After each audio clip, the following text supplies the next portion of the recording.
move that could help curb on fraudulent calls and cybercrime. The central government has banned the option of bulk SIM card connections and has also brought in stricter monitoring of SIM card dealers, including a mandatory police verification. Union Telecom Minister Ashwini Vaishnav also said that the government has deactivated over 52 lakh fraudulent connections and has blacklisted over 67,000 SIM card dealers. Further, in a move that will certainly contain the menace of SIM card companies that buy bulk SIM cards, even if it's bought in bulk, will have to register a KYC for each of the SIM card. Essentially, every mobile number will have to have a person responsible for it or linked to it, and companies can't generate numbers at random. So what impact will this have? The key aspects. Joining us this evening, Virag Gupta, an advocate who specializes in cyber law, Anil Kumar, editor-in-chief of Telecom Live. First to you, Mr. Kumar. Give us a sense of what you're understanding about these new measures and the impact that it will have. The government is trying to make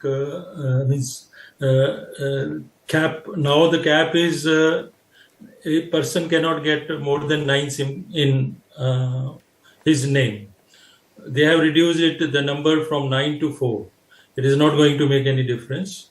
The government is trying to mix the two issues. One is spam calls. Another is financial frauds. Financial frauds cannot be controlled by just reducing the numbers. So with the cap of 9, still a person could get 10,000 numbers of SIM just by reducing it, and government says it can control the fraud. It is not possible. The operators have suggested to the government to give a special number for financial institutions. For example, SBI 555-001, ICICI Bank 555-002. These numbers are there. Even if their agents are calling, they will first call to SBI server. SBI server will keep all the record who is calling to whom. He is responsible. SBI server will be responsible towards its customers or any financial frauds.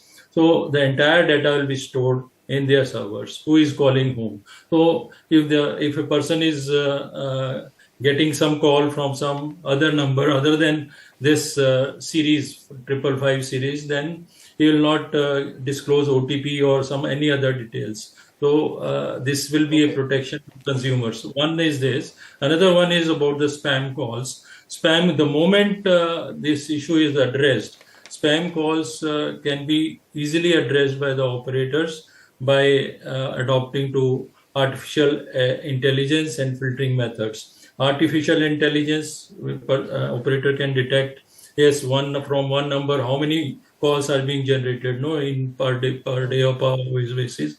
They can just identify as he's making marketing calls without even registering with the operator. So those things can be handled, but two things cannot be mixed together. The present arrangement, what the government has introduced today, is not going to make much difference. Okay, that's an important point that you make, Mr. Virag.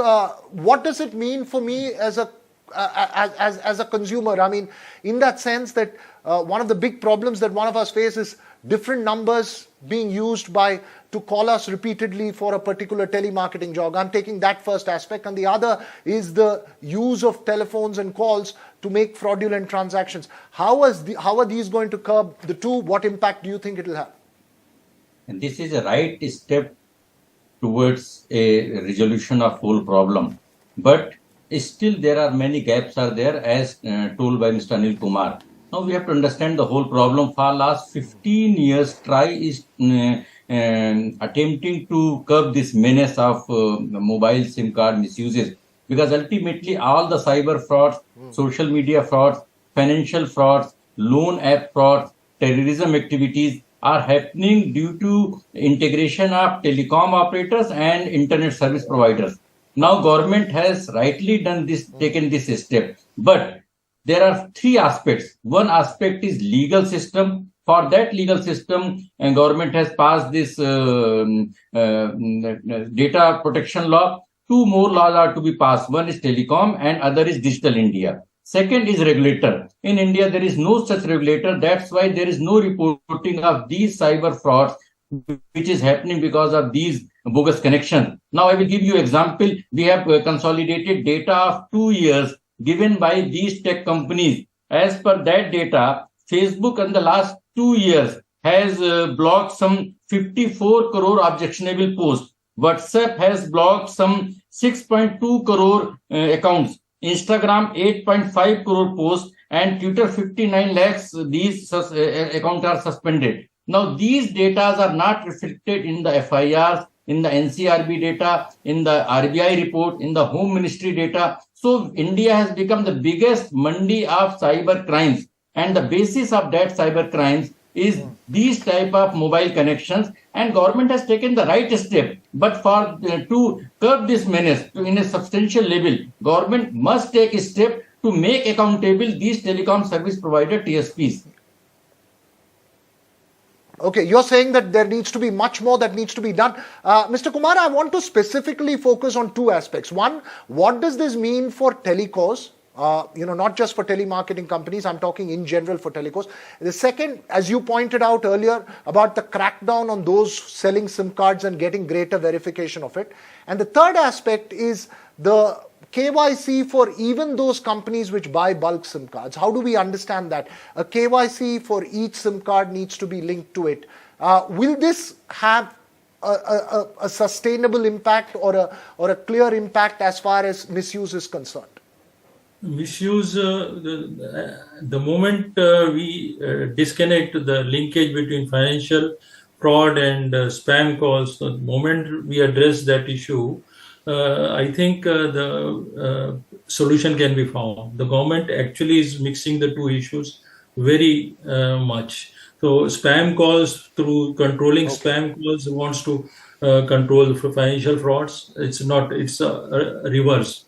Okay. First, you control the financial frauds. All right. The moment you address that issue, by how you will control that financial frauds is by allocating a special number, special code to all the banking institutions. The moment you do that, then through artificial intelligence and filtering method, this can be, the other issues, spam, can be addressed to the extent of 90%. So KYC today, also with the limit of 9, you are able to obtain 10,000 cards. How you are able to do it, that you will continue. There's going to be not much of difference in this. Okay, it's an important issue that you point out. You need to de-link the prank calls and the spams that are coming out with cyber crimes and cyber frauds. One needs to not mix the two together. Final word from you, Mr. Virag. In terms, you've already pointed out what needs to be done next. In terms of this step and in terms of de-linking, where do you think the problem is? Is there a lack of understanding of the issue, or is there perhaps no solution by which they can de-link the two?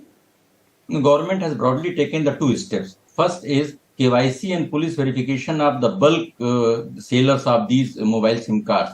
Now, this is not going to be helpful because ultimately these SIM card dealers were working as per the mandate given by the telecom companies. So all the details were there with the telecom companies. Okay. So instead of asking for police verification, government should make telecom companies accountable. Second is blacklisting these dealers. Now, blacklisting of dealers will not work because most of them are the proprietorship firms. So they will change the name. So instead of making these type of, because ultimately government has passed the Jan Vishwas bill. So in each case, bringing police, I think, will increase the corruption and increase the procedures. So government should make telecom companies accountable for all the acts done by their dealers. Then I think in the broadly, there will be some control on these frauds and duplicate numbers, bogus numbers. All right. Thank you so much, Mr. Virag Gupta, as well as Mr. Anil Kumar, for sharing your thoughts on it. We'll have to keep a close watch on how that develops. It's obviously a nuisance and a headache for a lot of us, a concern for a lot of us, both in terms of cybercrime as well as spam messages.